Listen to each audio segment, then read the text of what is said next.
नमस्ते सदा वत्सले मातृभूमे वया हिंदुभूमे सुखं वर्धितोऽहम् नमस्ते नमस्ते तत्त्वेशकायो नमस्ते नमस्ते प्रभो शक्तिमन् हिंदुराष्ट्रांगभूता प्रभो शक्तिमन् हिंदुराष्ट्रांगभूता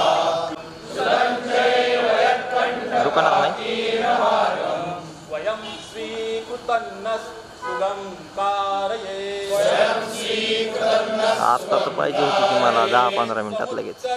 शनिश्रेयसस्येकमुग्रं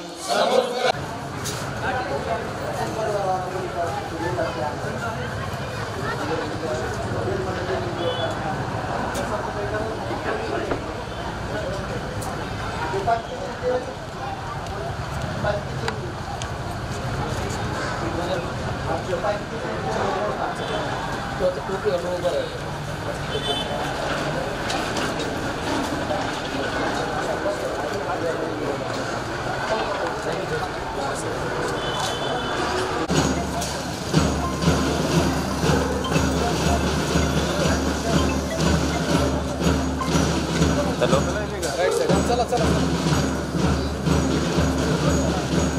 हॅलो ह्याची बॅटरी पाहिजे सर NX100 मो बॅटरी नाही तुम्ही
सर्वप्रथम या ठिकाणी आलेल्या सर्व स्वयंसेवक व नागरिक बंधू आणि भगिनींना विजयादशमीच्या हार्दिक शुभेच्छा.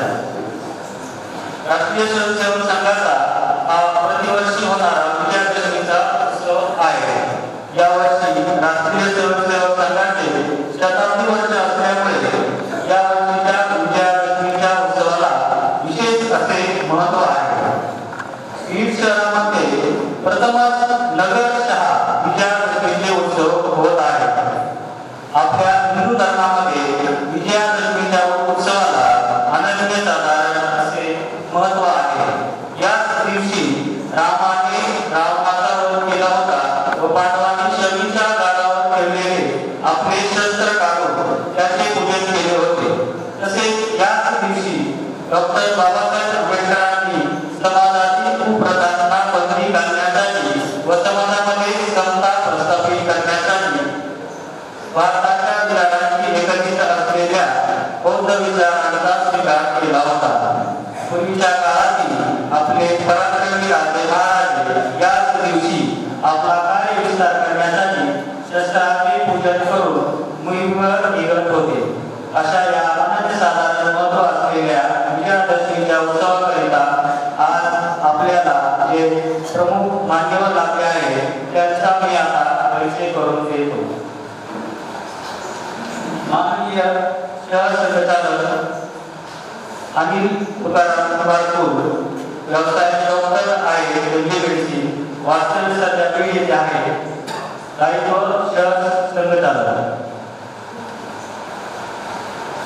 नाव अतुल आसाराम गोरड, सध्या जिल्हा परिषद शाळेत शिक्षक आहे. बीड शहरात वास्तव्य आहे.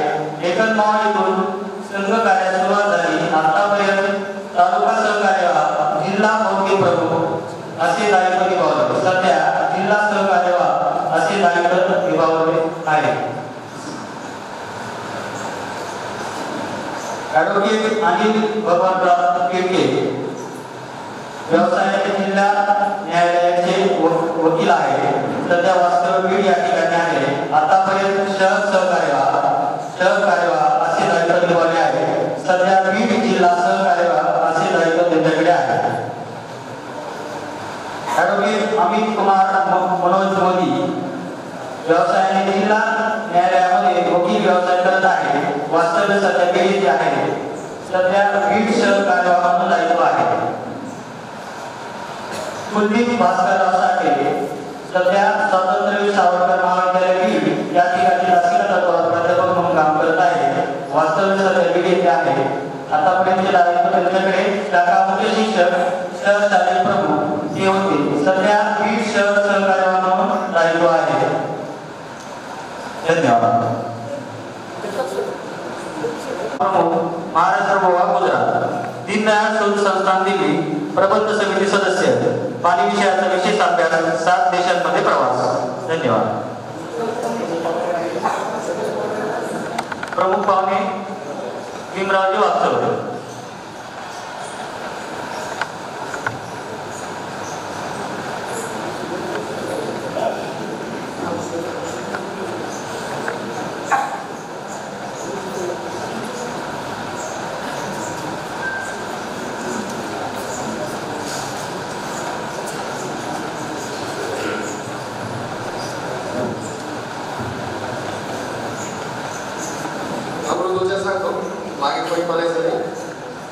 जो धर्म स्वातंत्र्य, समता आणि बंधुता शिकवत नाही, तो धर्म मनुष्याचा धर्मच नव्हे. अन्याय व अधर्माविरुद्ध उभे राहणे हीच खरी विजयादशमीची प्रेरणा आहे. डॉक्टर बाबासाहेब आंबेडकर.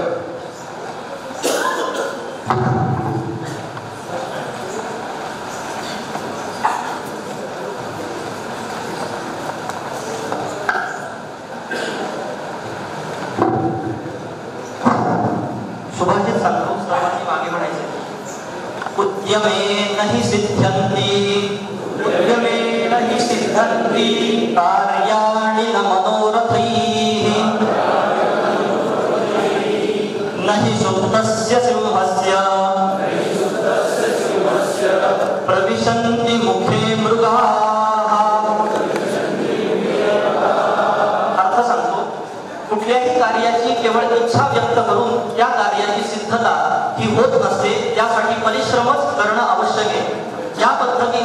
टोपलेल्या सिंहाच्या मुखामध्ये स्वतःहून हरिण जात नाही, त्यासाठी त्याला परिश्रमच करणं आवश्यक असतं.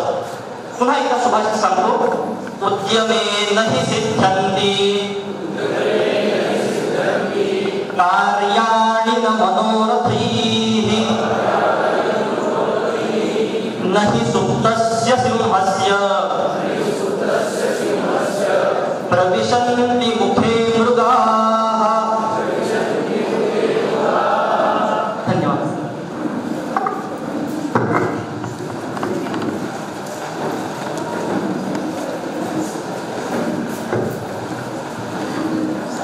प्रमुख पाहुण्यांचा परिचय करून देतो. वास्तव्य सर माजी नगरसेवक होते, तसेच सामाजिक सेवक आहेत आणि समाजामध्ये त्यांचा प्रचंड समाजसेवक म्हणून ओळख आहे. यानंतर मी प्रमुख पाहुण्यांना विनंती करतो की त्यांनी आपले मनोगत व्यक्त करावे.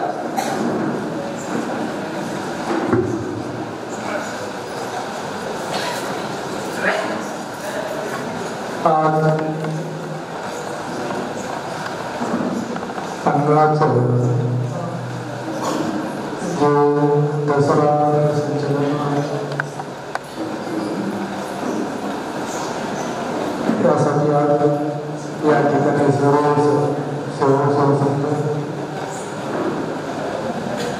या ठिकाणी जो कार्यक्रम आहे संचलनाचा झाला, मला प्रमुख पाहुणे म्हणून बोलवलं. मला भाषण करता येत नाही आणि सगळे विचारांची माणसं बसले, मोठे अभ्यासू सर्व ज्ञानी माणसं असल्यामुळे मला थोडं अवघडल्यासारखं झालं. मला भाषण करता येत नाही. मी थोडक्यात सांगेल की संघाला आज 100 वर्ष पूर्ण होत आहे. देशातच नव्हे तर जगामध्ये वेगवेगळ्या देशामध्ये संघाचं कार्य चाललं आहे. देश देव आणि धर्मासाठी काम करणे. मला संघाची आवड याच्यामुळे आहे की मी 86च्या अगोदर मी स्वयंसेवक संघ होतो. डॉक्टर बाबागावकर आणि गोले सर नगर नाका जो आहे त्या ठिकाणी जिल्हाधिकाऱ्यांच्या समोर सर त्या ग्राउंडमध्ये संघाची शाखा असायची आणि मला एक ते छोटी बळ द्यायची. मी सक्रिय असायचो.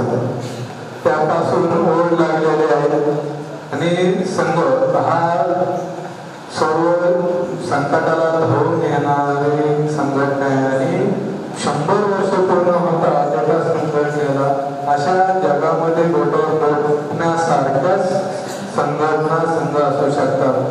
म्हणजे खूप मोठं कार्य. जवळपास 41,000 वेगवेगळे प्रोजेक्ट आहेत की जे छोट्या जातीसाठी म्हणा SC ST आणि सर्वांसाठी काम करणारा हा संघ. आणि संघाच्या मुशीत घडलेले जे माणसं आहेत ते तुमच्यासारखे विद्वान माणसं आहेत की जे मार्ग दाखवतात. त्या मार्गानेच गेलं तर यश नक्कीच संपादन होतं, तिथं त्यात काही शंका नाही. माझं आयुष्य पूर्ण माझे मित्र नंदकुमार पत्की माझं शालेय जीवन त्याच्याच इथे गेलं. तर लतिकाताई काकू पत्की जे असायच्या त्या आम्हाला सांगत असायच्या, अरे सगळ्या धर्माचे लोक आपण ओळखूया. शीख पगडी घालतो, क्रिश्चन क्रॉस घालतो, काही दाढी ठेवतात. आपण सुद्धा हिंदू आहे ते ओळखू आलं पाहिजे. त्यामुळे टिळा लावला. लहानपणापासून म्हणजे वयाच्या 7-8 वर्षापासून जी टिळा लावायची सवय ती मला शिकवली लतिका काकू पत्की आणि विलास कुलकर्णी. त्यांच्या घरीच माझं शालेय जीवन सुरू केलं आणि त्या शिस्तीमुळं मला इथपर्यंत येता आलं. त्या कामाच्या जीवनाची सुरुवात शिवजयंती गणपती यातून सुरुवात झाली आणि तुम्हीच्या सर्व लोकांनी मला 5 वेळच नगरसेवक केलं, उपनगर अध्यक्ष केलं, या शहराची सेवा करण्याची संधी दिली. मी फार काय वेळ घेणार नाही कारण विचाराचे सर्व लोक समोर आहेत. त्याच्यामुळं मी तुमचे विचार घ्यायला आलेलो आणि संघाला शुभेच्छा देतो आणि माझे 2 शब्द संपवतो. कुलकर्णी सर आपल्याला मार्गदर्शन करणार आहे. एवढं बोलतो, माझे 2 शब्द संपवतो. जय हिंद, जय महाराष्ट्र.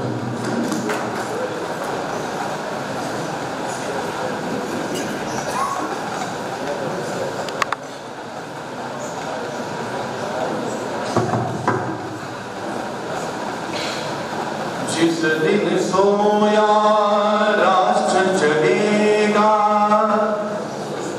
जिस दिन सोया राष्ट्र जगेगा, जिस दिस फैला तमस हटेगा, जिस दिस फैला तमस हटेगा। भारत विश्व बंधु का कारक, भारत मानवता का नायक, सदियों से था युगों रहेगा, सदियों से था युगों रहेगा। दिस दिस फैला तमस हटेगा, दिस दिस फैला तमस हटेगा। जिस दिन सोया राष्ट्र जगेगा, जिस दिन सोया राष्ट्र जगेगा, दिस दिस फैला तमस हटेगा।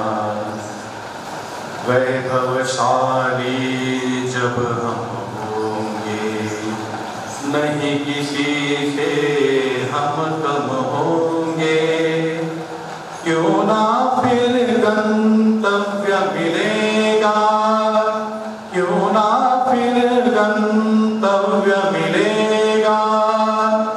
दिस दिस फैला तमस हटेगा, जिस दिन सोया राष्ट्र जगेगा, जिस दिन सोया राष्ट्र जगेगा, दिस दिस फैला तमस हटेगा।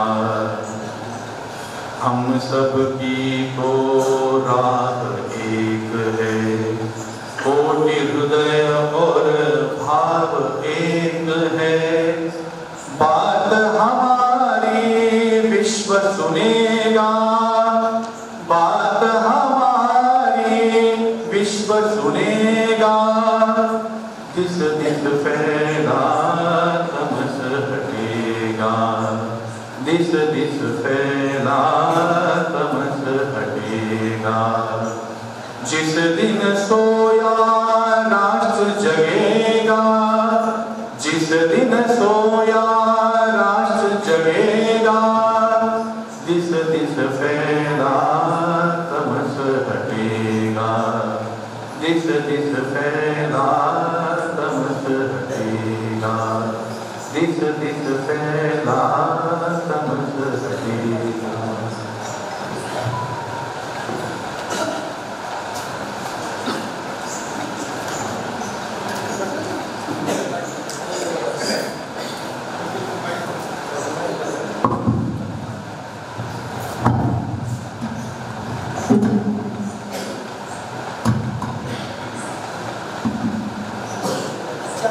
कार्यक्रमाचे प्रमुख पाहुणे असतील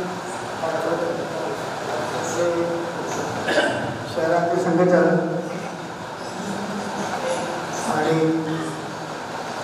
नागरिक माता सिंधू भगिनी संघाच्या अधिकारी उपस्थित आहेत. ठीक आहे ना.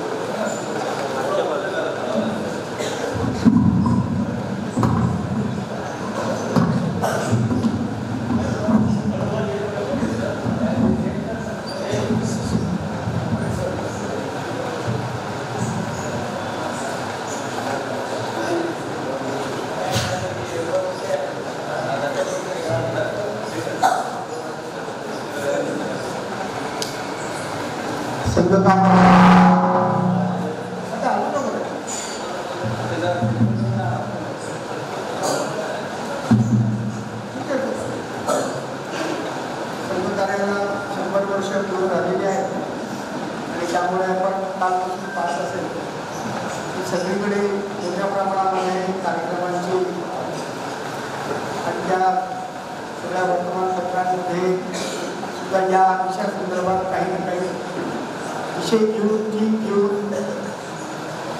संघकामाविषयी माहिती सांगण्याचे असं सगळीकडे आपल्याला वर्तमानपत्रात असेल किंवा चॅनलवर सगळ्या ठिकाणी ही माहिती सगळ्यांसमोर येत आहे. त्यामुळे भारतात आहे, जगात आहे, या सगळ्या कामाविषयी एक उत्सुकता आहे. एक सामाजिक काम 100 वर्ष टिकतं आणि ते कुठल्याही प्रकारचं डिव्हिजन न होता, वाद न होता इतकी वर्ष अबाधितपणे चालतं. त्याचे एक सामान्यपणे समाजामध्ये उत्सुकता आहे. जसं एक नीड टू लास्ट नावाचं पुस्तक आहे. त्या पुस्तकामध्ये जगभरातल्या ज्या कंपन्या 100 वर्ष टिकल्या त्या का टिकल्या त्याचं एक मोठं जर आपण मल्टीडिसिप्लिनरी म्हणता येईल, बहुशाखीय अशा पद्धतीचं विश्लेषण त्या पुस्तकामध्ये आहे. एखादी कंपनी 100 वर्ष टिकली तर ती का टिकली, तर त्याच्यात अनेक कारणांपैकी एक कारण सांगितलं आहे की ज्या कंपनीची जी कोर व्हॅल्यू असते किंवा महत्त्व बिंदू असतो त्याच्या भोवती ती कंपनी वाढत असते. जसं एका कंपनीचं त्यात वर्णन आहे की ग्राहकांचं समाधान हे पहिलं.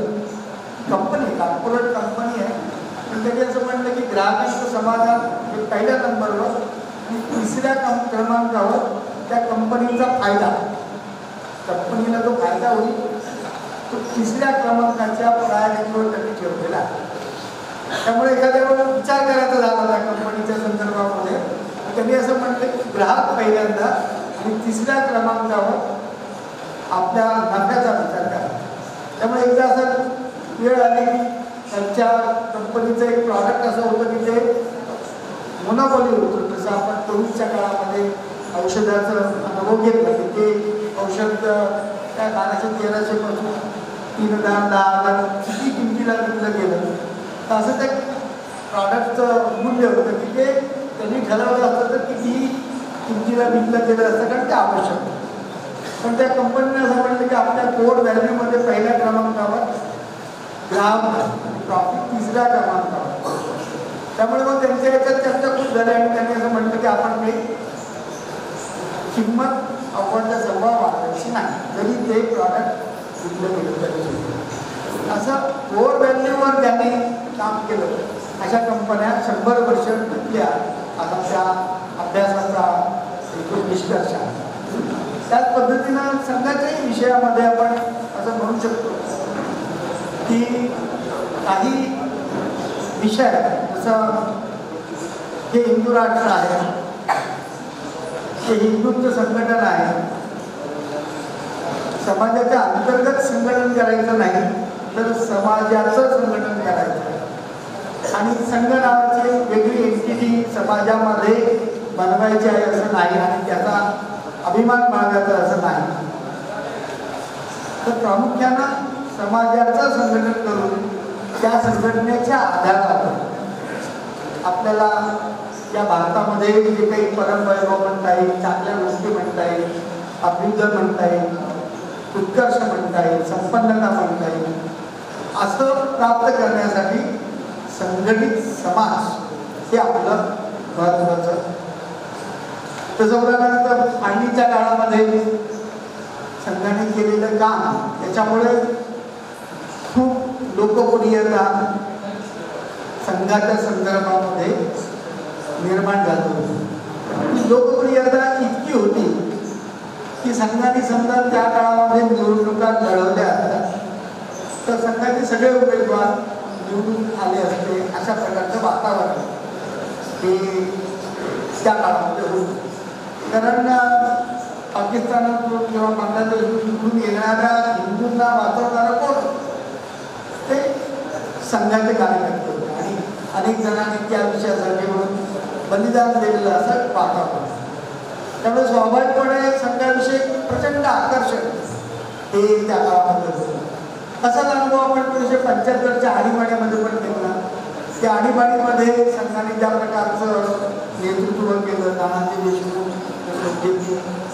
जयप्रकाश नारायण यांच्या आंदोलनामध्ये, निषादण्यामध्ये किंवा व्यापकता वाढवण्यामध्ये, देशभर ते आंदोलन करण्यामध्ये नानाजींसारखे अनेक संघाचे कार्यकर्ते त्यात उतरले आणि नंतर आणीबाणी मागे घ्यावी लागली असं आपण त्या आंदोलनाच्या संदर्भामध्ये म्हणतो. तर त्या 18 महिन्याच्या काळामध्ये अनेक जण जेलमध्ये होते. तर विविध विचाराचे कम्युनिस्ट असतील, समाजवादी असतील, काँग्रेसचे असतील, किंवा मुस्लिम विचारवंत सुद्धा असे अनेक जण त्या जेलमध्ये असताना संघ समजून घेण्यामध्ये त्यांना त्या 18 महिन्यामध्ये एक संधी मिळाली. आणि त्या 18 महिन्यामध्ये त्यांचं असं लक्षात आलं की जे आपण सामान्यपणे समजतो संघाविषयी असं काही नाही आहे. आणि संघ हा जवळून पाहण्यासारखा किंवा संघाच्या कामामध्ये कार्यक्रमामध्ये गेलं पाहिजे असं हळूहळू त्या काळामध्ये लोकांना वाटायला लागलं. कारण ते 18 महिने एकत्र होते आणि त्यांच्याच लक्षात आलं की जे कशी अतिरेकी हिंसावादी दंगे करणारे असे जे काही इमेज 75 पर्यंत आपण पाहत होतो तसं एक नाही. सामान्य लोक आहेत, मध्यमवर्गीय आहेत, निम्न मध्यमवर्गीय आहेत, त्यांना खायची भ्रांत आहे, अशा कुटुंबातले कार्यकर्ते पण संघामध्ये आहेत आणि ते संघाचे प्रमुख कार्यकर्ते आहेत. तर त्यामुळे मग संघाच्या संदर्भामध्ये एक जो काही भ्रम असेल तो भ्रम हा कमी होऊन संघाच्या संदर्भामध्ये स्वीकारला. तसं पाळणीच्या नंतर एक वातावरण आणि त्याच्यामध्ये जरा संघाच्या कार्यकर्त्यांमध्ये सुद्धा संबंध निर्माण होईल की आपण राजकीय पक्षाकडे जावं का. तसं 48च्या बंदीनंतर काँग्रेसकडून एक प्रस्ताव आला की तुम्ही संघ बरखास्त करा आणि काँग्रेसमध्ये विलीन व्हा, देशभक्तीचं काम करा, असे सगळे विषय आले. पण हे सगळे प्रस्ताव आपण बाजूला ठेवून संघ ज्या पद्धतीनं चालवायचा आहे जसं मी आधी सांगितलं की त्या पद्धतीनं चालवण्याचं ठरवलं आणि त्याला आता आपण 100 वर्ष झालेले पाहतो.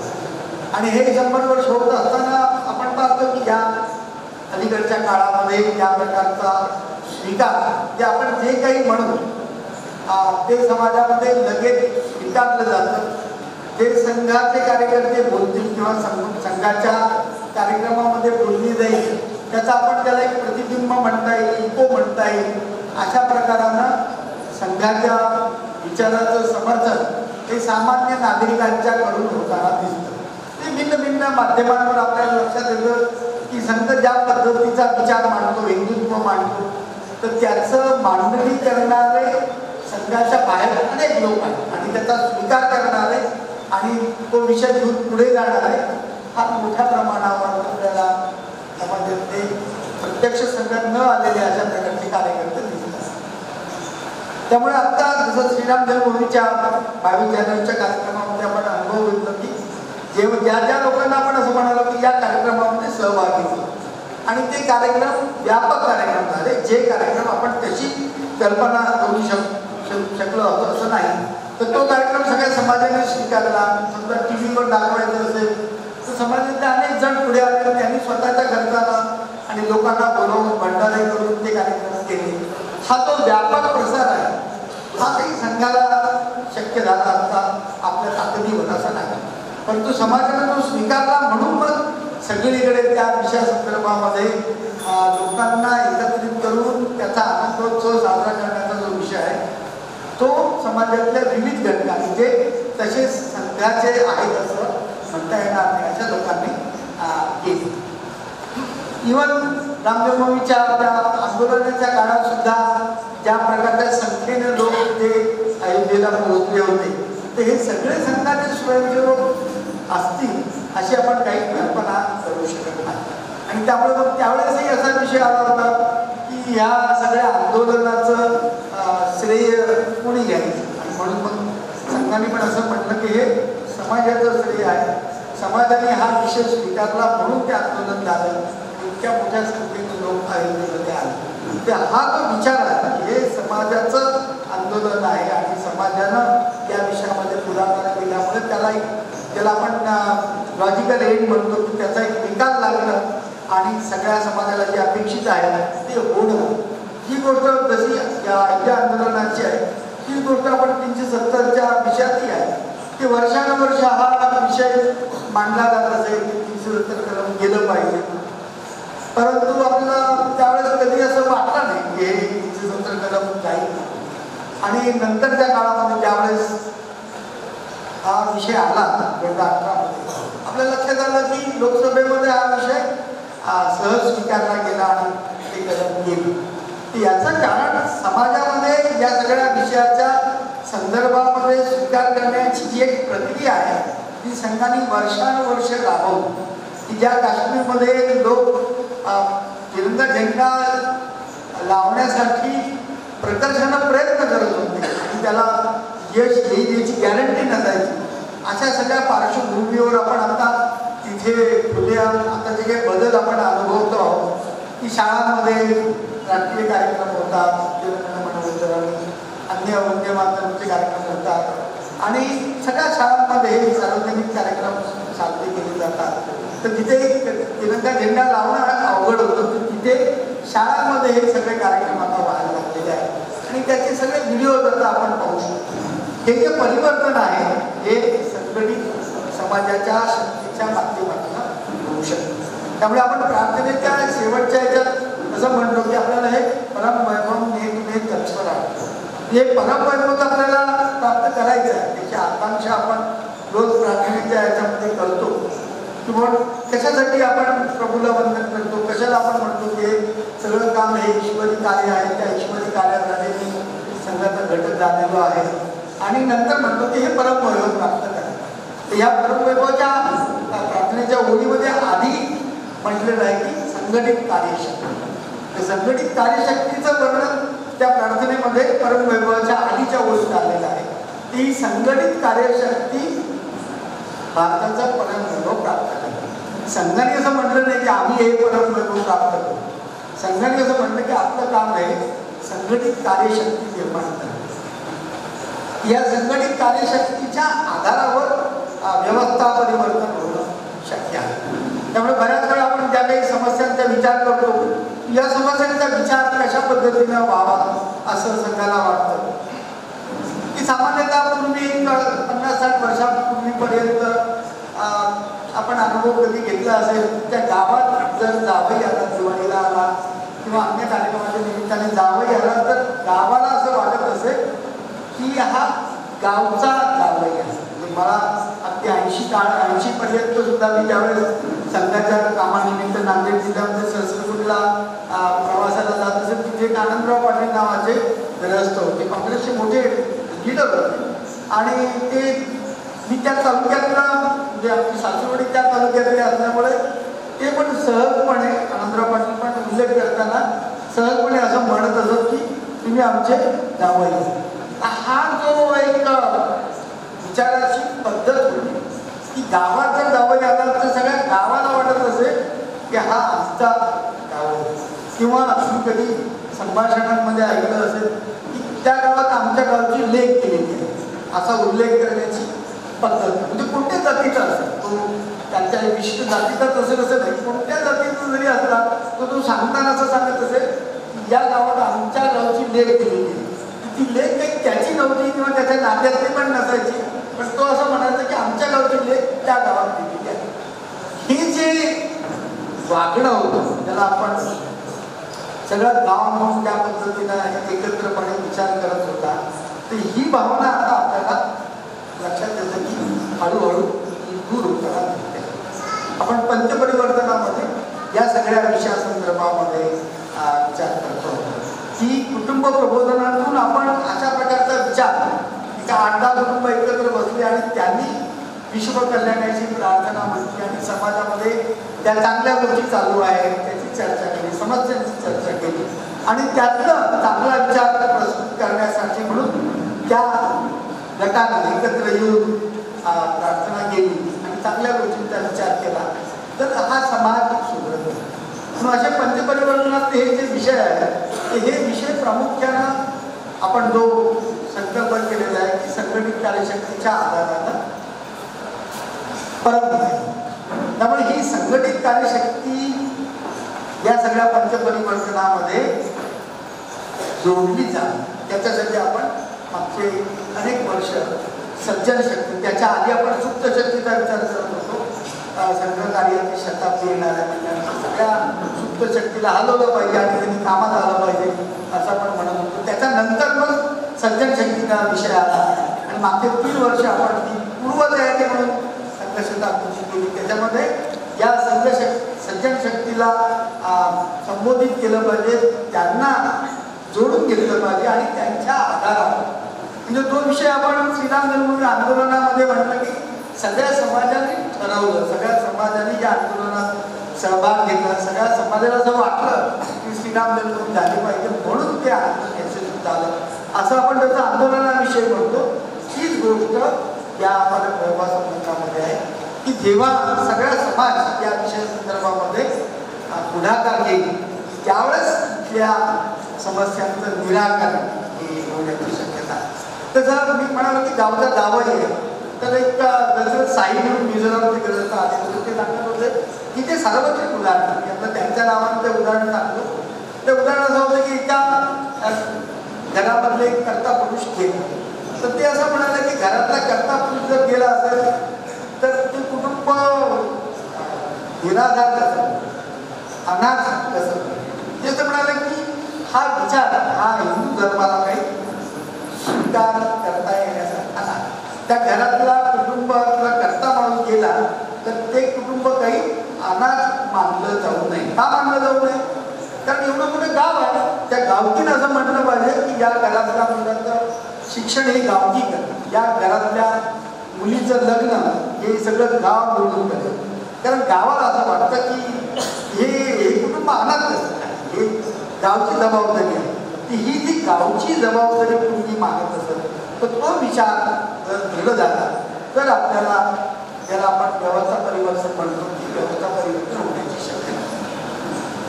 आता या व्यवस्था परिवर्तना संबंधामध्ये पाश्चिमात्य जगामध्ये काय आहे, तसं पूर्वीच्या काळी आपणही कधी बौद्धिक वर्गामध्ये उदाहरण ऐकलं असेल. इंग्लंडच्या संदर्भामध्ये ते उदाहरण सांगितलं जायचं की बुवा नेपोलियनचा पराभव करणारा जो ड्यूक ऑफ वेलिंग्टन होता तो सेनापती होता, त्या मित्र राष्ट्रांच्या सैन्याचा तो प्रमुख. तर हा ड्यूक ऑफ वेलिंग्टन त्यांनी ते नेतृत्व केलं आणि नेपोलियन सारख्या बलाढ्य सेनापतीला ज्याला त्या काळामध्ये हरवणं जवळजवळ अशक्य होतं तर त्याचा पराभव या मित्र राष्ट्रांनी केला. त्याचं नेतृत्व या ड्यूक ऑफ वेलिंग्टननी केलं, त्याचं नाव आजचं केलं. तर हे ज्यावेळेस झालं की नेपोलियनचा आघातक्रांत झाला, त्याचं सैन्यही या मित्र राष्ट्रांपेक्षा जास्त होतं.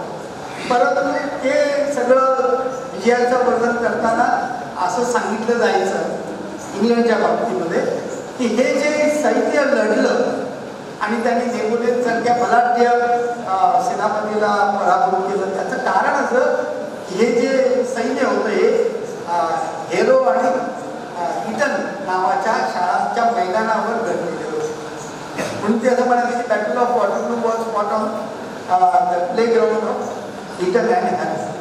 इटन ही त्या काळातली पहिल्या 10 मधली शाळा होती आणि त्या इटनचा विद्यार्थी होता हा ड्यूक ऑफ वेलिंग्टन. म्हणजे इतकं ते ज्याला आपण व्यवस्था म्हणतो की एका शाळेमध्ये एका चांगल्या दर्जाचा सेनापती घडतो आणि समाज हे वाक्य समाजामधून आलेलं आहे की हा सेनापती त्या शाळेमध्ये शिकला आणि त्या इटनच्या शाळेचं सामर्थ्य असं होतं इतक्या दर्जाचा सेनापती त्यांनी घडवला की जो नेपोलियन सारख्या बलाढ्य सेनापतीला पराभूत करू शकतो. आणि म्हणून ते व्यवस्था म्हणून ते असं म्हणतात की battle was fought of the playground of Eton and Harris. ते शाळेच्या मैदानावर या प्रकारची गुणवत्तेची सैनिक आणि नेतृत्व हे घडले. आता इंग्लंडमध्ये आत्ता काय झालं तर काल परवा आम्ही कालच संध्याकाळी त्याकडे चहा खाण्याला बसलो होतो कार्यक्रमाच्या निमित्तानं. तर त्यांचे सगळे लोक सांगत होते की त्यांच्या 8-9 जण 3 कुटुंबामध्ये 8-9 जण इंग्लंड आणि अमेरिकेमध्ये आहेत. ते असं म्हणाले की आत्ता तिथे शाळेमध्ये आपला मुलगा ठेवणं हे खूप चिंतेची गोष्ट आहे. याचं कारण काय तर त्यामुळे शाळांमध्ये मुलं पिस्तूल घेऊन येतात आणि केव्हा ते शूटिंग करतील, कोणाला रागाच्या भरामध्ये कोणाला गोळीबार करून उडवतील याचा काय भरोसा आहे. म्हणजे त्या इंग्लंडची स्थिती 1815 मधलं ते युद्ध आहे आणि आता आपण 2025 मध्ये आहोत. ह्या 200 वर्षामध्ये जे परिवर्तन झालं इंग्लंडमध्ये की जे सांगायचं की या शाळांमधून असे दर्जेदार सेनापती घडतात त्याच शाळांमध्ये आता गोळीबार होतो आणि सगळे नागरिक आता चिंतित आहेत. त्यामुळे अशा प्रकारची व्यवस्था इंग्लंड अमेरिकेमध्ये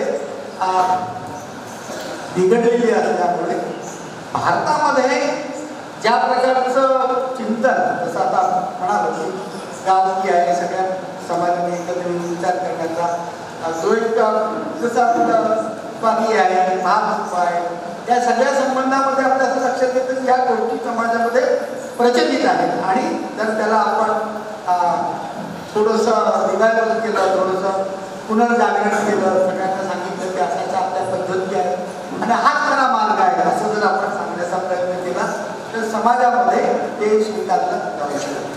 त्यामुळे व्यवस्था परिवर्तन हा जो विषय आहे की जो केवळ शासन करू शकेल असं नाही.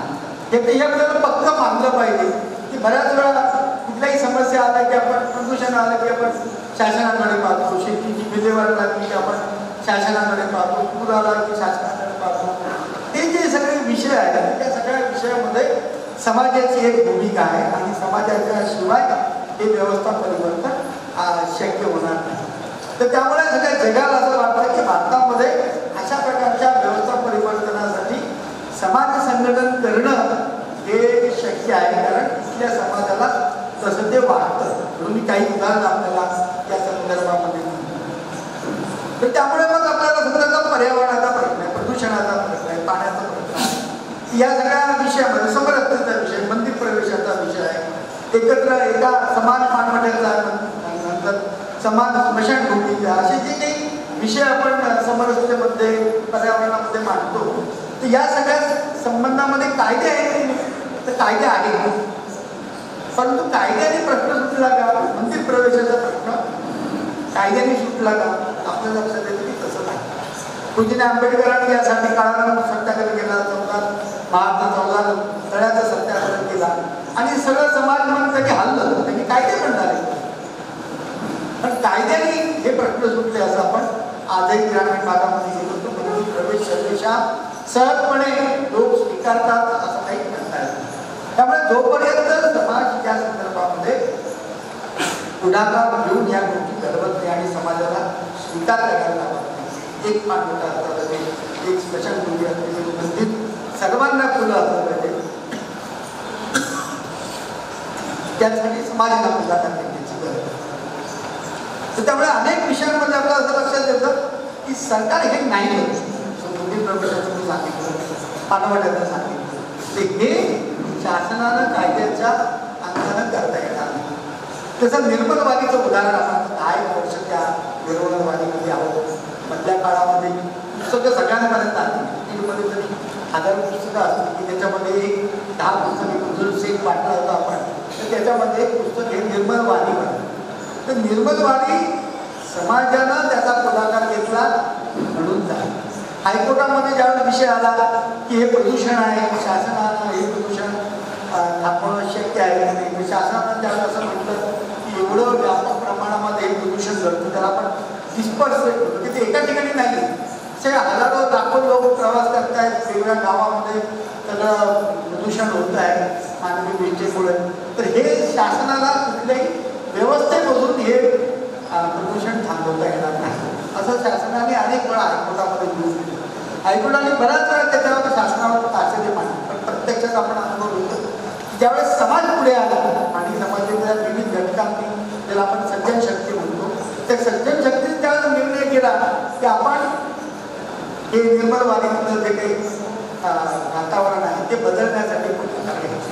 आणि त्यामुळे मग त्या सगळ्या परिसरातले अनेक तरुण हे त्या टॉयलेटचा वापर करा असं सांगायला, हात धरून सांगायला. सकाळी 3ला त्यासाठी उठायचे, कारण 4-4:30ला लोक इकडे छात्रवृत्तीसाठी जातात.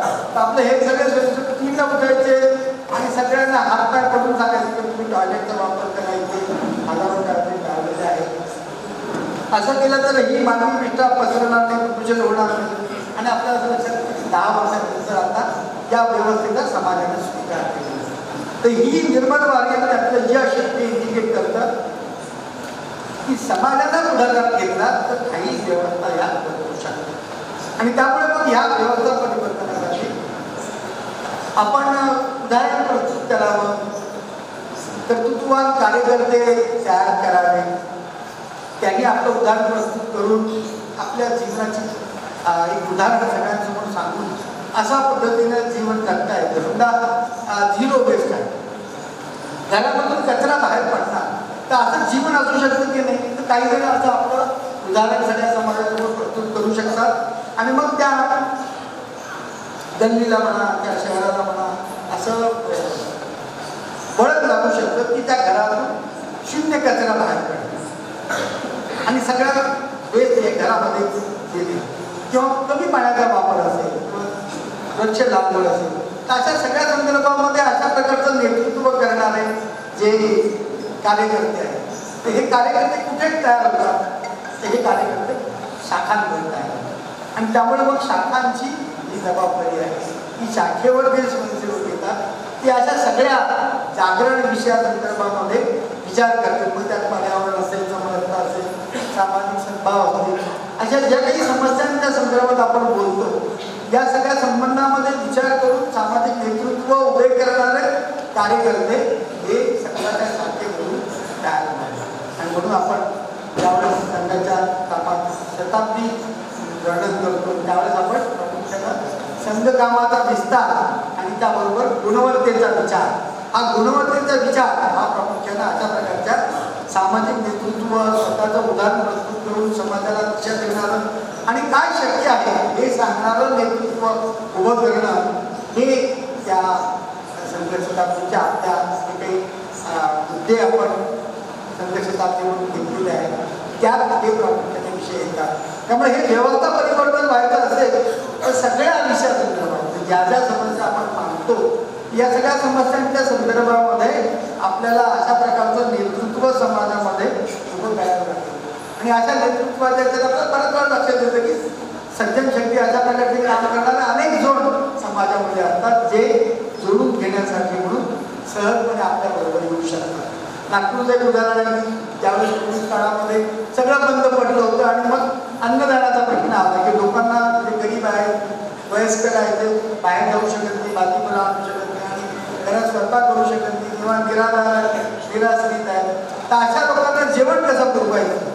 त्यामुळे आपल्या एका भागाचा कार्यवाह हा एका व्यक्तीकडे गेला, त्यांच्या वस्तीमध्ये ते अन्नदान करताना असं त्याला माहिती होतं आणि त्यांना तो म्हणाला की असं असं संघाचं म्हणणं आहे की अशा पद्धतीने आपण अन्नदान केलं म्हणजे रोज 500 डबे पुरवावेत असं आमचं इच्छा आहे.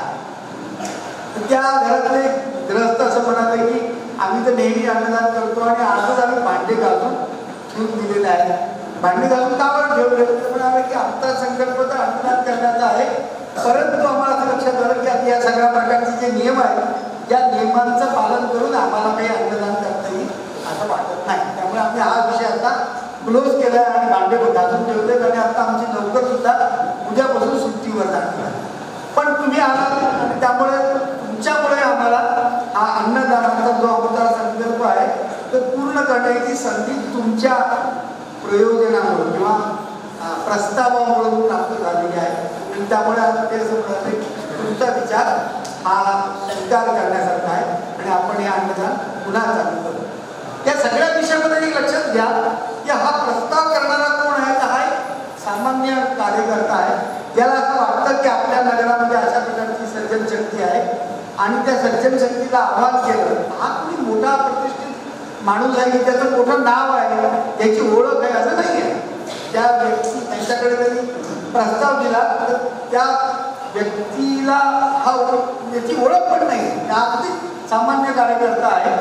पण त्यांनी असं म्हटलं की संघाने असा विचार केला अशा प्रकारच्या सर्जन शक्तीमध्ये आपल्याला त्या सगळ्या संकल्पाच्या पूर्तीसाठी जे ताकद द्यायला लागते ती ताकद देणारा समाज हा सर्जन शक्तीच्या रूपानं आपल्याला सगळीकडे मिळतो.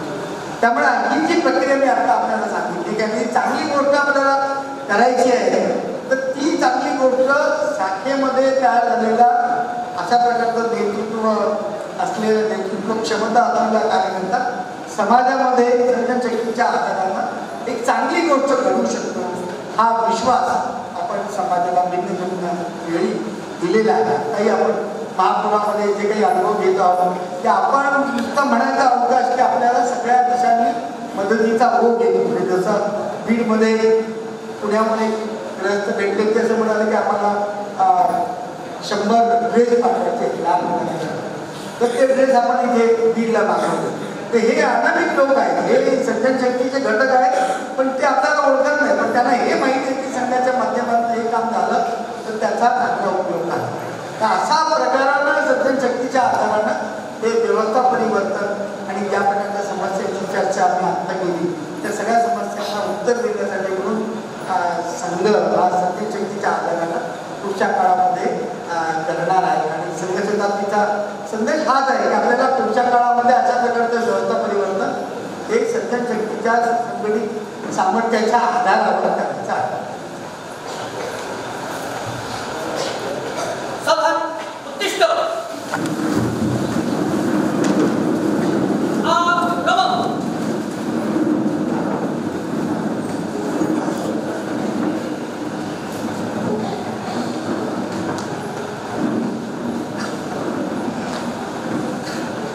संघटनेने चांगल्या अधिकारी उपस्थित आहेत.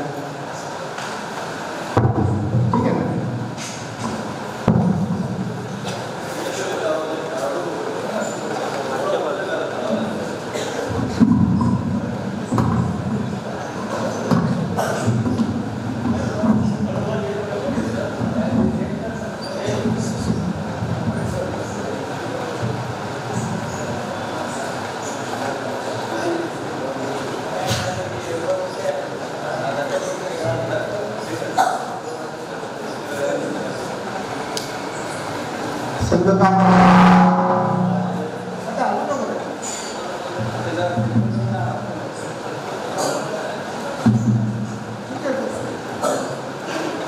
संघकार्याला 100 वर्ष पूर्ण झालेली आहेत आणि त्यामुळे आपण कालपासून पाहत असेल की सगळीकडे मोठ्या प्रमाणामध्ये कार्यक्रमांची आणि त्या सगळ्या वर्तमानपत्रांमध्ये सुद्धा या विषयासंदर्भात काही ना काही विषय घेऊन थीम घेऊन संघकामाविषयी माहिती सांगायचे असं सगळीकडे आपल्याला वर्तमानपत्रात असेल किंवा चॅनलवर सगळ्या ठिकाणी ही माहिती सगळ्यांसमोर येत आहे.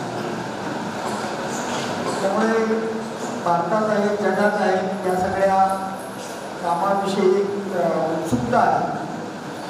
एक सामाजिक काम 100 वर्ष टिकतं आणि ते कुठल्याही प्रकारचं डिव्हिजन न होता, वाद न होता इतकी वर्ष अबाधितपणे चालतं.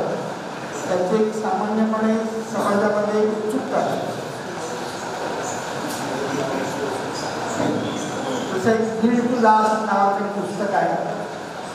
त्या पुस्तकामध्ये जगभरातल्या ज्या कंपन्या 100 वर्ष टिकल्या त्या का टिकल्या याचं एक मोठं जर आपण मल्टीडिसिप्लिनरी म्हणता येईल बहुशाखीय अशा पद्धतीचं विश्लेषण त्या पुस्तकामध्ये आहे. एखादी कंपनी 100 वर्ष टिकली तर ती का टिकली, तर त्याच्यात अनेक कारणांपैकी एक कारण सांगितलं आहे की ज्या कंपनीची जी कोर व्हॅल्यू असते किंवा महत्त्व बिंदू असतो त्याच्या भोवती ती कंपनी वाढत असते. जसे एका कंपनीचं त्यात वर्णन आहे की ग्राहकांचं समाधान हे पहिलं. कंपनी कॉर्पोरेट कंपनी आहे पण त्यांनी असं म्हणलं की ग्राहकांचं समाधान हे पहिल्या नंबरवर आणि तिसऱ्या क्रमांकावर त्या कंपनीचा फायदा, कंपनीला जो फायदा होईल तो तिसऱ्या क्रमांकाच्या प्रायोरिटीवर त्यांनी ठेवलेला आहे. त्यामुळे एखाद्या वेळेला विचार करायचा झाला त्या कंपनीच्या संदर्भामध्ये त्यांनी असं म्हटलं की ग्राहक पहिल्यांदा आणि तिसऱ्या क्रमांकावर आपल्या नफ्याचा विचार करा. त्यामुळे एकदा असं वेळ आली की त्यांच्या कंपनीचं एक प्रॉडक्ट असं होतं की ते मोनोपॉली होतं. जसं आपण कोविडच्या काळामध्ये औषधाचं अनुभव घेतला की ते औषध त्या 1200-1300 पासून 3000-10,000 किती किमतीला विकलं गेलं. तर असं त्या प्रॉडक्टचं मूल्य होतं की ते त्यांनी ठरवलं असतं तर किती किमतीला विकलं गेलं असतं कारण ते आवश्यक होतं. पण त्या कंपनीने असं म्हटलं की आपल्या कोर व्हॅल्यूमध्ये पहिल्या क्रमांकावर ग्राहक, प्रॉफिट तिसऱ्या क्रमांकावर. त्यामुळे मग त्यांच्या याच्यात चर्चा खूप झाली आणि त्यांनी असं म्हटलं की आपण काही किंमत अवघडच्या जवळ वाढवायची नाही, जरी ते प्रॉडक्ट विकलं गेलं तरी. असं ओव्हर व्हॅल्यूवर ज्यांनी काम केलं अशा कंपन्या 100 वर्ष टिकल्या, आता त्या अभ्यासाचा एकूण निष्कर्ष आहे. त्याच पद्धतीनं संघाच्याही विषयामध्ये आपण असं म्हणू शकतो की काही विषय जसं जे हिंदू राष्ट्र आहे, हे हिंदूंचं संघटन आहे, समाजाच्या अंतर्गत संघटन करायचं नाही तर समाजाचं संघटन करायचं आणि संघ नावाची वेगळी एंटिटी समाजामध्ये बनवायची आहे असं नाही आणि त्याचा अभिमान बाळगायचा असं नाही. तर प्रामुख्यानं समाजाचं संघटन करून त्या संघटनेच्या आधारावर आपल्याला या भारतामध्ये जे काही परमवैभव म्हणता येईल, चांगल्या गोष्टी म्हणता येईल, अभ्युदय म्हणता येईल, उत्कर्ष म्हणता येईल, संपन्नता म्हणता येईल, असं प्राप्त करण्यासाठी संघटित समाज हे आपलं महत्त्वाचं. तसं उदाहरणार्थ फाळणीच्या काळामध्ये संघाने केलेलं काम याच्यामुळे खूप लोकप्रियता संघाच्या संदर्भामध्ये निर्माण झाली होती. लोकप्रियता इतकी होती की संघाने समजा त्या काळामध्ये निवडणुका लढवल्या तर संघाचे सगळे उमेदवार निवडून आले असते अशा प्रकारचं वातावरण हे त्या काळामध्ये होतं. कारण पाकिस्तानातून किंवा बांगलादेशातून निवडून येणाऱ्या हिंदूंना वाचवणारं कोण, ते संघाचे कार्यकर्ते होते आणि अनेक जणांनी त्या विषयासाठी म्हणून बलिदान दिलेलं असं वातावरण. त्यामुळे स्वाभाविकपणे संघाविषयी प्रचंड आकर्षण हे त्या काळामध्ये होतं. असाच अनुभव आपण 1975च्या आणीबाणीमध्ये पण घेतला. त्या आणीबाणीमध्ये संघाने ज्या प्रकारचं नेतृत्व केलं, नानाजी देशमुख, जयप्रकाश नारायण यांच्या आंदोलनामध्ये, निषादण्यामध्ये किंवा व्यापकता वाढवण्यामध्ये, देशभर ते आंदोलन करण्यामध्ये नानाजींसारखे अनेक संघाचे कार्यकर्ते त्यात उतरले आणि नंतर आणीबाणी मागे घ्यायला लागले असं आपण त्या आंदोलनाच्या संदर्भामध्ये म्हणू. तर त्या 18 महिन्याच्या काळामध्ये अनेक जण जेलमध्ये होते. तर विविध विचाराचे, कम्युनिस्ट असतील, समाजवादी असतील, काँग्रेसचे असतील, किंवा मुस्लिम विचारवंत सुद्धा असे अनेक जण त्या जेलमध्ये असताना संघ समजून घेण्यामध्ये त्यांना त्या 18 महिन्यामध्ये एक संधी मिळाली आणि त्या 18 महिन्यामध्ये त्यांचं असं लक्षात आलं की जे आपण सामान्यपणे समजतो संघाविषयी असं काही नाही आहे आणि संघ हा जवळून पाहण्यासारखा किंवा संघाच्या कामामध्ये कार्यक्रमामध्ये गेलं पाहिजे असं हळूहळू त्या काळामध्ये लोकांना वाटायला लागलं. कारण ते 18 महिने एकत्र होते आणि त्यांचं असं लक्षात आलं की जे कशी अतिरेकी हिंसावादी दंगे करणारे असे जी काही उद्देश 75पर्यंत आपण पाहत होतो तसं सामान्य लोक आहेत, मध्यमवर्गीय आहेत, निम्न मध्यमवर्गीय आहेत, त्यांना खायची भ्रांत आहे, अशा कुटुंबातले कार्यकर्ते पण संघामध्ये आहेत आणि ते संघाचे प्रमुख कार्यकर्ते आहेत.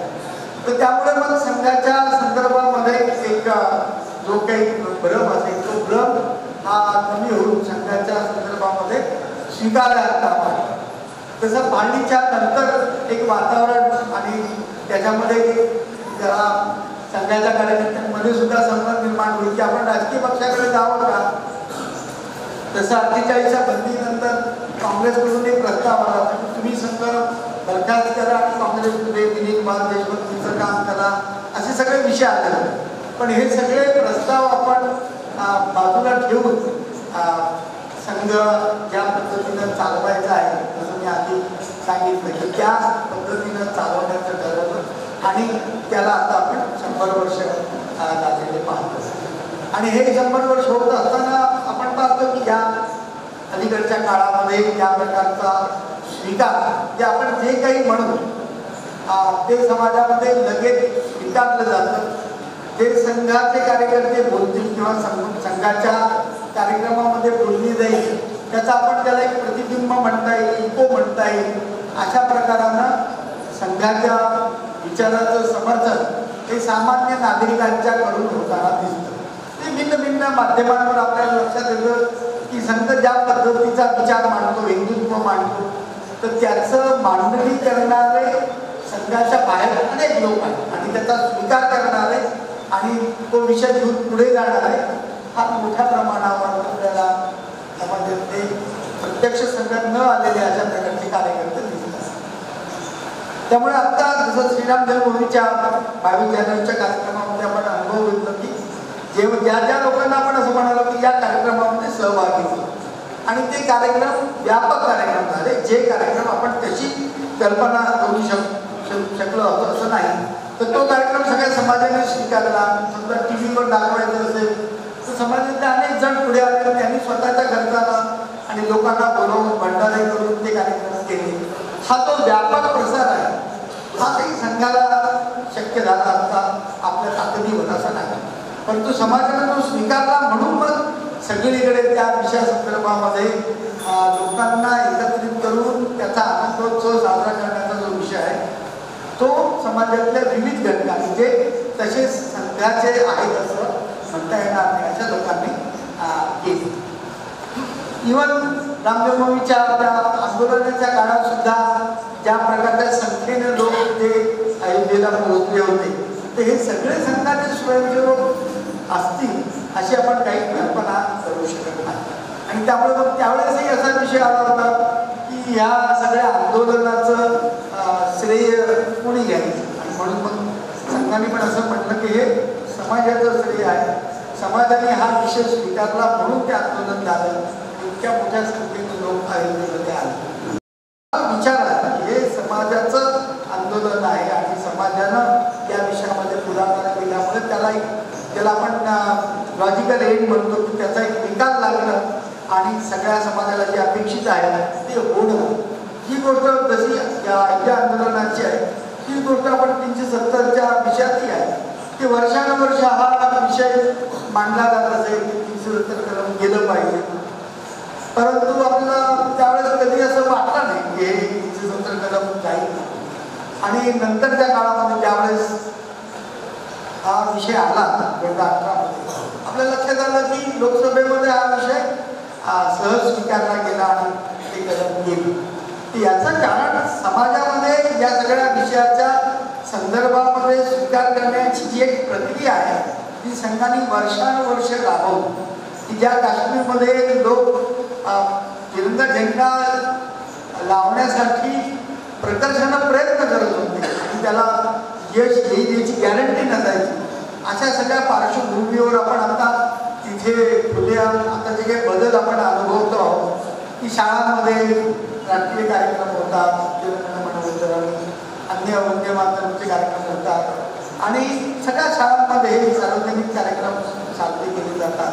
तर तिथे तिरंगा झेंडा लावणं अवघड होतं, तिथे शाळांमध्ये हे सगळे कार्यक्रम आता व्हायला लागलेले आहेत आणि त्याचे सगळे व्हिडिओ आता आपण पाहू शकतो. हे जे परिवर्तन आहे हे संघटित समाजाच्या शक्तीच्या माध्यमातून होऊ शकतं. त्यामुळे आपण प्रार्थनेच्या शेवटच्या ह्याच्यात असं म्हणतो की आपल्याला हे परमवैभव नेत तत्पर आहे.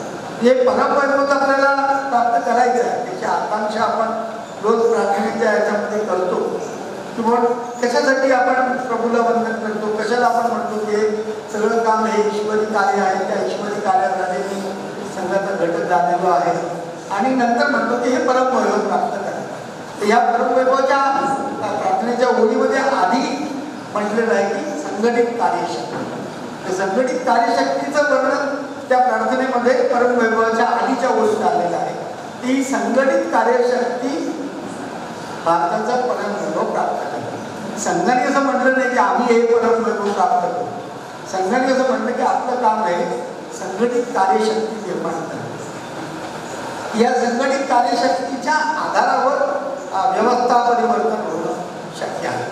त्यामुळे बऱ्याच वेळा आपण ज्या काही समस्यांचा विचार करतो या समस्यांचा विचार कशा पद्धतीनं व्हावा असं संघाला वाटतं की सामान्यतः पूर्वी 50-60 वर्षापूर्वीपर्यंत आपण अनुभव कधी घेतला असेल त्या गावात जर जावई आला, दिवाळीला आला किंवा अन्य कार्यक्रमाच्या निमित्ताने जावई आला तर गावाला असं वाटत असेल की हा गावचा जावई आहे. मला ते 80 पर्यंत सुद्धा मी ज्यावेळेस संघाच्या कामानिमित्त नांदेड जिल्ह्यामध्ये सहस्रकुंडला प्रवासाला जात असेल, तिथे एक आनंदराव पाटील नावाचे ग्रस्त होते, काँग्रेसचे मोठे लीडर होते. आणि ते मी त्या तालुक्यातला म्हणजे आपली सासवडी त्या तालुक्यातले असल्यामुळे ते पण सहजपणे आनंदराव पाटील पण उल्लेख करताना सहजपणे असं म्हणत असत की तुम्ही आमचे जावई. हा जो एक विचाराची पद्धत होती की गावात जर जावई आला तर सगळ्या गावाला वाटत असेल की हा आमचा गाव. किंवा तुम्ही कधी संभाषणांमध्ये ऐकलं असेल की त्या गावात आमच्या गावची लेख केलेली आहे असा उल्लेख करण्याची पद्धत. म्हणजे कोणत्या जातीचा असेल तो, त्यांच्या विशिष्ट जातीचाच असेल असं नाही, कोणत्या जातीचा जरी असला तर तो सांगताना असं सांगत असेल या गावात आमच्या गावची लेख दिलेली आहे. ती लेख काही त्याची नव्हती किंवा त्याच्या नात्यातली पण नसायची, पण तो असं म्हणायचा की आमच्या गावची लेख त्या गावात दिलेली आहे. हे जे वागणं होतं त्याला आपण सगळं गाव म्हणून त्या पद्धतीनं एकत्रपणे विचार करत होता. तर ही भावना आता आपल्याला लक्षात येतं की हळूहळू दूर होताना दिसते. आपण पंचपरिवर्तनामध्ये या सगळ्या विषयासंदर्भामध्ये विचार करतो की कुटुंब प्रबोधनातून आपण अशा प्रकारचा विचार, एका 8-10 कुटुंब एकत्र बसले आणि त्यांनी विश्व कल्याणाची प्रार्थना म्हटली आणि समाजामध्ये त्या चांगल्या गोष्टी चालू आहेत त्याची चर्चा केली, समस्यांची चर्चा केली आणि त्यातनं चांगला विचार प्रस्तुत करण्यासाठी म्हणून त्या गटाने एकत्र येऊन प्रार्थना केली आणि चांगल्या गोष्टींचा विचार केला तर हा समाज सुधरतो. म्हणून अशा पंचपरिवर्तनात हे जे विषय आहेत हे विषय प्रामुख्यानं आपण जो संकल्प केलेला आहे की संघटित कार्यशक्तीच्या आधारानं परत नाही. त्यामुळे ही संघटित कार्यशक्ती या सगळ्या पंचपरिवर्तनामध्ये जोडली जाईल. त्याच्यासाठी आपण मागचे अनेक वर्ष सज्जन शक्ती, त्याच्या आधी आपण सुप्त शक्तीचा विचार करत होतो.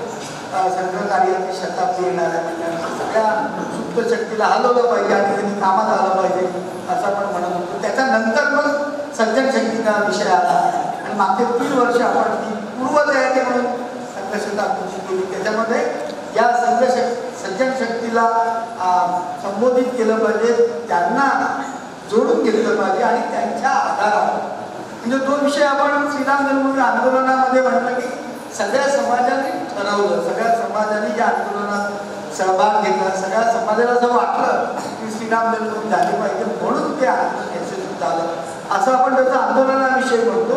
हीच गोष्ट या आपण व्यवहार संबंधामध्ये आहे की जेव्हा सगळा समाज या विषया संदर्भामध्ये पुढाकार घेईल त्यावेळेस तिथल्या समस्यांचं निराकरण होण्याची शक्यता.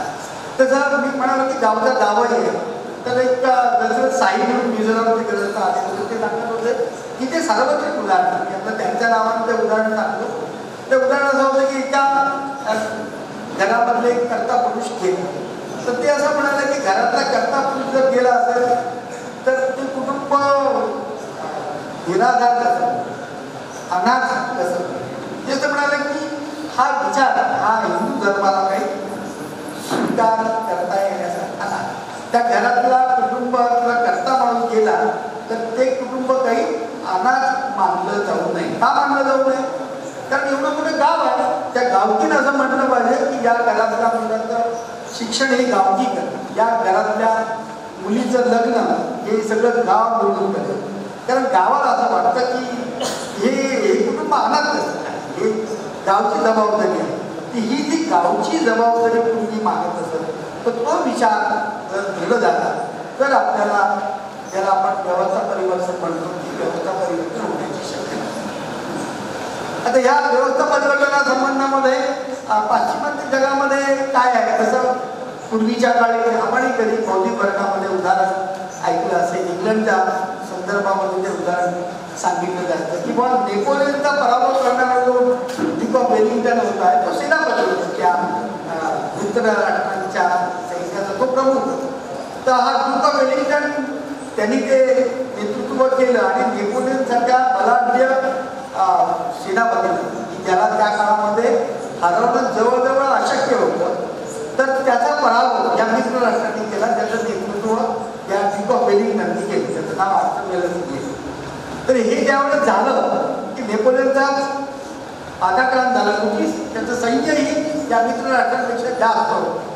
परंतु ते सगळं विजयाचं वर्णन करताना असं सांगितलं जायचं इंग्लंडच्या बाबतीमध्ये की हे जे सैन्य लढलं आणि त्यांनी नेपोलियनसारख्या बलाढ्य सेनापतीला पराभूत केलं, त्याचं कारण असं हे जे सैन्य होतं हे हेरो आणि इटन नावाच्या शाळांच्या मैदानावर घडलेले होते.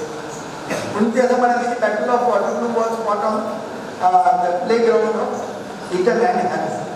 इटन ही त्या काळातली पहिल्या 10 मधली शाळा होती आणि त्या इटनचा विद्यार्थी होता अमेरिकी.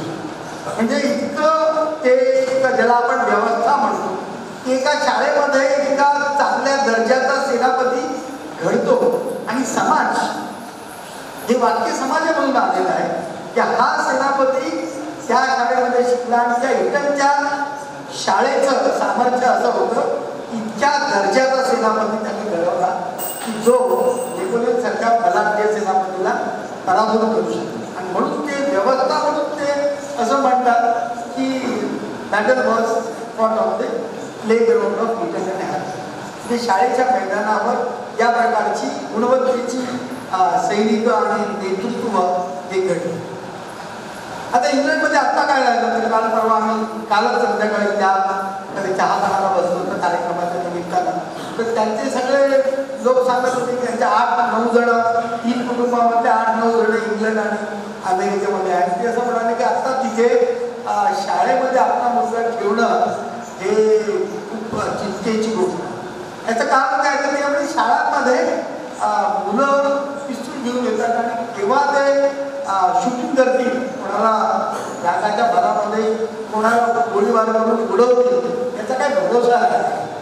म्हणजे त्या इंग्लंडची स्थिती 1815 मधलं ते युद्ध आहे आणि आता आपण 2025 मध्ये आहोत. ह्या 200 वर्षामध्ये जे परिवर्तन झालं इंग्लंडमध्ये की जे सांगायचं की ज्या शाळांमधून असे दर्जेदार सेनापती घडतात त्याच शाळांमध्ये आता गोळीबार होतो आणि सगळे नागरिक आता चिंतित आहेत.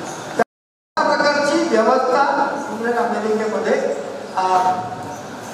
बिघडलेली असल्यामुळे भारतामध्ये ज्या प्रकारचं चिंतन जसं आता म्हणालो की गावकी आहे सगळ्या समाजाने एकत्र विचार करण्याचा जो एक जसा बाकी आहे भाग आहे या सगळ्या संबंधामध्ये आपल्या असं लक्षात येतं की या गोष्टी समाजामध्ये प्रचलित आहेत. आणि जर त्याला आपण थोडंसं रिवायवल केलं, थोडंसं पुनर्जागरण केलं, सगळ्यांना सांगितलं की असायच्या आपल्या पद्धती आहे आणि हाच खरा मार्ग आहे असं जर आपण सांगण्याचा प्रयत्न केला तर समाजामध्ये ते स्वीकारलं जाऊ शकतं.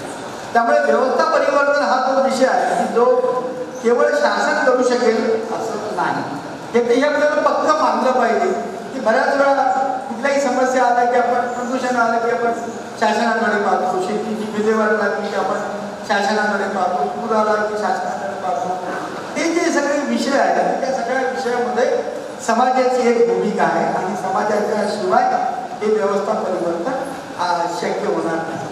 तर त्यामुळे सगळ्या जगाला असं वाटतं की भारतामध्ये अशा प्रकारच्या व्यवस्था परिवर्तनासाठी समाज संघटन करणं हे शक्य आहे कारण इथल्या समाजाला तसं ते वाटतं. म्हणून मी काही उदाहरण आपल्याला या संदर्भामध्ये तर त्यामुळे मग आपल्याला सगळ्याचा पर्यावरणाचा प्रश्न आहे, प्रदूषणाचा प्रश्न आहे, पाण्याचा प्रश्न आहे. या सगळ्या विषयामध्ये समरसतेचा विषय, मंदिर प्रवेशाचा विषय आहे, एकत्र एका समान मानमंडळाचा नंतर समान स्मशानभूमीचा असे जे काही विषय आपण समरसतेमध्ये पर्यावरणामध्ये मांडतो तर या सगळ्या संबंधामध्ये कायदे आहेत तर कायदे आहेत. परंतु कायद्याने प्रश्न सुटला का? मंदिर प्रवेशाचा प्रश्न कायद्याने सुटला का? आपल्या लक्षात येतं की तसं नाही. पूज्य आंबेडकरांनी यासाठी काळाला सत्याग्रह केला, महात्मा तळ्याचा सत्याग्रह केला आणि सगळं समाज म्हणतं की हल्लं त्यांनी कायदे म्हणणारे. पण कायद्याने हे प्रश्न सुटले असं आपण आजही ग्रामीण भागामध्ये गेलो तर मंदिर प्रवेश सर्वेशा सहजपणे लोक स्वीकारतात असं काही म्हणता येतं. त्यामुळे जोपर्यंत समाज या संदर्भामध्ये पुढाकार घेऊन या गोष्टी घडवत नाही आणि समाजाला स्वीकार करायला लावत नाही एक पाणवटा असला पाहिजे, एक स्मशानभूमी असली पाहिजे, मंदिर सर्वांना खुलं असलं पाहिजे. त्यासाठी समाजाला पुढाकार घेण्याची गरज आहे. तर त्यामुळे अनेक विषयांमध्ये आपल्याला असं लक्षात येतं की सरकार हे नाही करू शकत. मंदिर प्रवेशाचं मी सांगितलं, पाणवट्याचं सांगितलं, तर हे शासनानं कायद्याच्या अंगानं करता येणार नाही. तसं निर्मलवादीचं उदाहरण आपण 10 वर्ष त्या निर्मलवादीमध्ये आहोत. मधल्या काळामध्ये पुस्तकं सगळ्यांपर्यंत आली. टीव्हीमध्ये जरी 1000 पुस्तकं असली की त्याच्यामध्ये एक 10 पुस्तकं गुजर सेट वाटला होता आपण, तर त्याच्यामध्ये एक पुस्तक हे निर्मलवादी बनलं. तर निर्मलवादी समाजानं त्याचा पुढाकार घेतला म्हणून झाला. हायकोर्टामध्ये ज्यावेळेस विषय आला की हे प्रदूषण आहे, शासनानं हे प्रदूषण थांबवणं शक्य आहे की नाही, शासनानं त्यावेळेस असं म्हटलं की एवढं व्यापक प्रमाणामध्ये हे प्रदूषण घडतं त्याला आपण डिस्पर्सेट होतो की ते एका ठिकाणी नाही, असे हजारो लाखो लोक प्रवास करत आहेत, वेगवेगळ्या गावामध्ये सगळं प्रदूषण होत आहे मानवी विष्ठेमुळे. तर हे शासनाला कुठल्याही व्यवस्थेमधून हे प्रदूषण थांबवता येणार नाही असं शासनाने अनेक वेळा हायकोर्टामध्ये घेऊन दिलं. हायकोर्टाने बऱ्याच वेळा त्याच्यावर शासनावर ताशेरे मांडले, पण प्रत्यक्षात आपण अनुभव होतो ज्यावेळेस समाज पुढे आला आणि समाजाच्या विविध घटकांनी ज्याला आपण सज्जन शक्ती म्हणतो, त्या सज्जन शक्तीने त्यावेळेस निर्णय केला की आपण हे निर्मलवादीचं जे काही वातावरण आहे ते बदलण्यासाठी पुढाकार घ्यायचे. आणि त्यामुळे मग त्या सगळ्या परिसरातले अनेक तरुण हे त्या टॉयलेटचा वापर करा असं सांगायला, हात धरून सांगायला. सकाळी 3ला त्यासाठी उठायचे, कारण 4-4:30 लोक इकडे छात्रवृत्तीसाठी जातात. तर आपलं हे सगळे 3ला उठायचे आणि सगळ्यांना हातपाय पडून सांगायचे की तुम्ही टॉयलेटचा वापर करायचे, हजारो टॉयलेट लावलेले आहेत. असं केलं तर ही मानवी विष्ठा पसरणार नाही, प्रदूषण होणार नाही. आणि आपल्याला असं लक्षात 10 वर्षानंतर आता या व्यवस्थेचा समाजाने स्वीकार केला.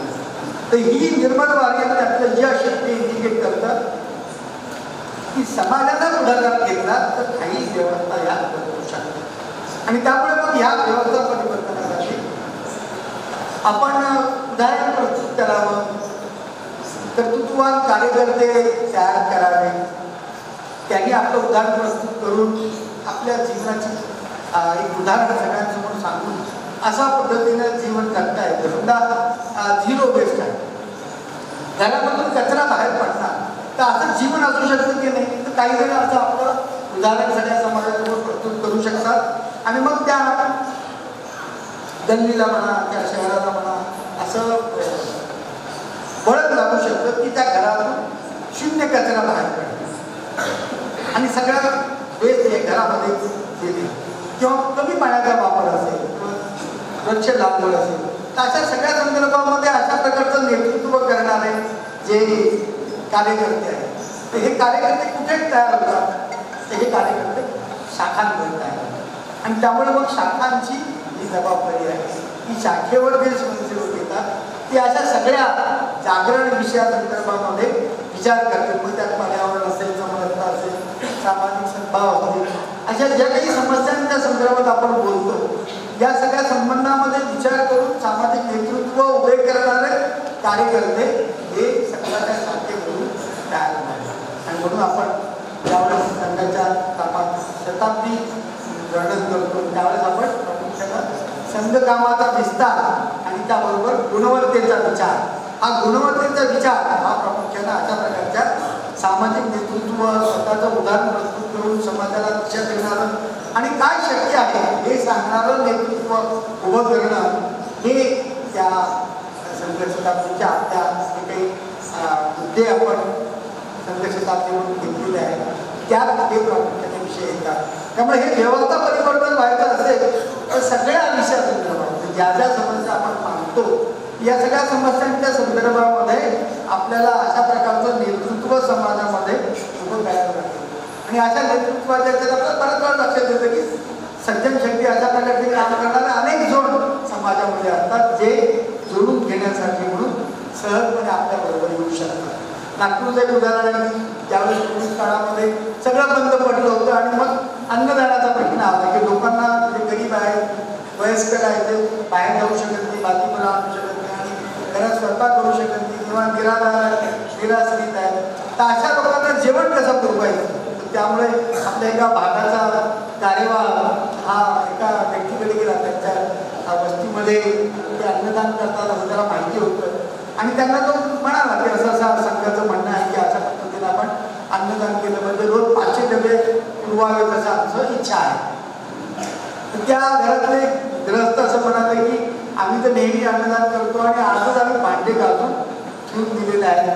भांडे घालून का बरं ठेवले? ते म्हणाले की आमचा संकल्प तर अन्नदान करण्याचा आहे, परंतु आम्हाला असं लक्षात आलं की आता या सगळ्या प्रकारचे जे नियम आहेत या नियमांचं पालन करून आम्हाला काही अन्नदान करता येईल असं वाटत नाही. त्यामुळे आम्ही हा विषय आता क्लोज केला आहे आणि भांडे घालून ठेवले आणि आता आमची नोकर सुद्धा उद्यापासून सुट्टीवर जाणार आहे.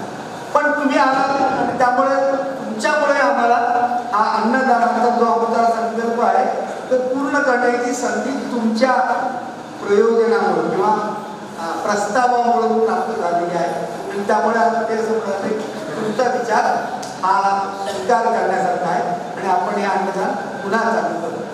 या सगळ्या विषयामध्ये एक लक्षात घ्या की हा प्रस्ताव करणारा कोण आहे तर हा एक सामान्य कार्यकर्ता आहे. याला असं वाटतं की आपल्या नगरामध्ये अशा प्रकारची सर्जनशक्ती आहे आणि त्या सर्जनशक्तीला आव्हान केलं. हा कोणी मोठा प्रतिष्ठित माणूस आहे की त्याचं मोठं नाव आहे त्याची ओळख आहे असं नाही आहे.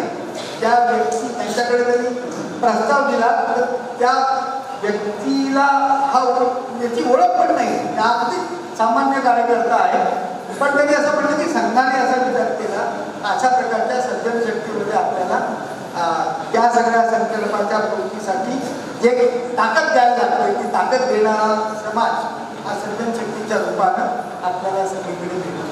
त्यामुळे आणखी जी प्रक्रिया मी आता आपल्याला सांगितली की आणि चांगली गोष्ट आपल्याला करायची आहे तर ती चांगली गोष्ट शाखेमध्ये तयार झालेला अशा प्रकारचं नेतृत्व असलेलं नेतृत्व क्षमता असलेला कार्यकर्ता समाजामध्ये सर्जनशक्तीच्या आधारानं एक चांगली गोष्ट घडू शकतो हा विश्वास आपण समाजाला भिन्न भिन्न वेळी दिलेला आहे. काही आपण महापुरामध्ये जे काही अनुभव घेत आहोत ते आपण नुसतं म्हणायचा अवकाश की आपल्याला सगळ्या देशांनी मदतीचा ओघ येतो. म्हणजे जसं बीडमध्ये पुण्यामध्ये ग्रस्त भेटले ते असं म्हणाले की आम्हाला 100 ड्रेस पाठवायचे लहान मुलांना तर ते ड्रेस आपण इथे बीडला मागवतो. तर हे अनामिक लोक आहेत, हे सर्जनशक्तीचे घटक आहेत पण ते आपल्याला ओळखत नाही. पण त्यांना हे माहिती आहे की संघाच्या माध्यमातून हे काम झालं तर त्याचा चांगला उपयोग झाला. तर अशा प्रकारानं सर्जनशक्तीच्या आधारानं हे व्यवस्था परिवर्तन आणि ज्या प्रकारच्या समस्यांची चर्चा आम्ही आत्ता केली त्या सगळ्या समस्यांना उत्तर देण्यासाठी म्हणून संघ हा सर्जनशक्तीच्या आधारानं पुढच्या काळामध्ये करणार आहे. आणि संघशताब्दीचा संदेश हाच आहे की आपल्याला पुढच्या काळामध्ये अशा प्रकारचं व्यवस्था परिवर्तन हे सर्जनशक्तीच्या संघटित सामर्थ्य करायचं आहे.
कंटकातीर्न मार्गम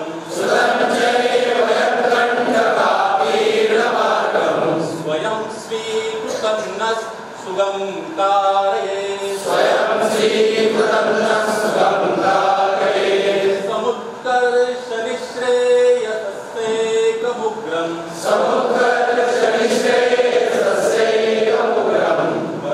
साधनं नाम वीरव्रतं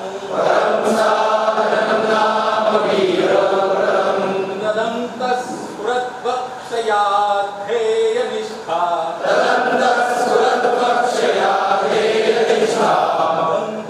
प्रजागर्तु तीव्रानिशम् विजेत्री जनसंहता